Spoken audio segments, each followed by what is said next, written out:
Let's take a quick break from strategy and talk about someone who knows a thing or two about overcoming adversity, coming from Kristen and myself, our home country, Mr. Michael Bublé. Most of us know him as the voice behind some of the most iconic holiday songs and romantic ballads, but his journey to stardom wasn't easy or fast. That's right.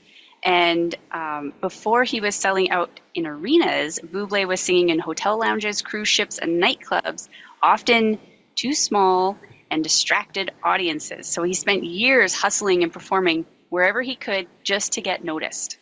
Yeah, and that wasn't all.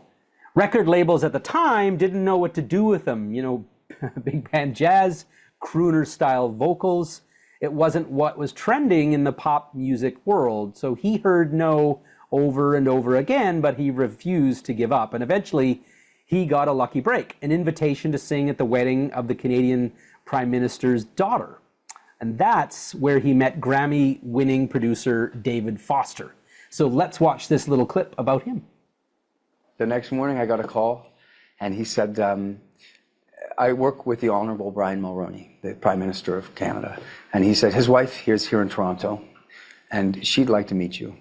And I said, oh, okay. I mean, so I went to the hotel and I was very nervous and I met her and she said to me, listen, my daughter Caroline is getting married. And she said, we would love you to come and sing at the wedding. So you can offer a wedding gig. And I actually was reticent. I said to her, you know, thank you so much. That's amazing, but I think I'm going to go home and I'm going to go take a journalism course. And I don't know if I'm ready to be a wedding singer yet. Right.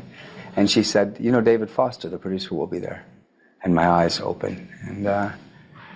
And months later, there I was on stage at Caroline's wedding, singing, I think, Mac the Knife. And I looked over to my left, and the Prime Minister, the Honorable Brian Mulroney, had David Foster, this producing Canadian god, in a headlock. And I literally, pointing to me, saying, look at this. I could see him, look at this guy, look at this guy. And I got off stage, and David said, wow, what do you think about coming down to Los Angeles next week and meeting with me? I wish the story was that easy because it goes on to, it was... Well, but what I get out of this is that was the moment, it was a goodbye journalism. It was. There was definitely, it was, I think I can see, I might have a chance here. You know, even then, success didn't happen overnight, did it, Kristen? No, it sure didn't. Bublé spent years touring relentlessly, building connections with fans, doing interviews, and sticking to his love for big band jazz. And aren't we ever so grateful? Even when it wasn't the most marketable sound. Yeah, so what can we, you know, you guys as wellness educators, learn from Michael Bublé's story? Well, for one, success doesn't happen all at once. And you might be starting small, doing local workshops, creating content for a handful of followers, doing a live show that nobody comes up to, right? Running events with just a few attendees. And, well, let's be honest, it can feel a little disheartening when it seems like the world isn't paying attention. It's so true. But here's the big takeaway. Like Michael, you've got to stick to what you love. So if you really love what you're doing, keep showing up, keep improving your craft, and keep connecting with people, and allow yourself to adjust, shift, and what's the word I'm looking for? Evolve. Yeah. That's the word I'm looking for. Even if it feels like the results aren't immediate. Your audience, your big break, it is out there, and the consistency you put in today is what lays the foundation for that moment. That's right. As you build your wellness business, focus on 3 things that Bublé's story teaches us, which, by the way, I will just also direct you to consider Diary of a CEO for a full hour and a bit of Michael Bublé's interview, and I think you'll quite enjoy that. That's where I first saw that. So here are 3 takeaways from Michael Bublé's story. So number 1 is stay true to your mission.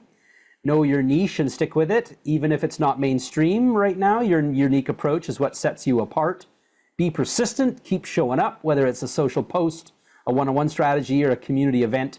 Every effort builds momentum, even if it's behind the scenes, and be ready for opportunity. You know, like Bublé at that wedding Your next big break could be one conversation, event, or introduction away. Keep putting yourself in the right places for those moments to happen.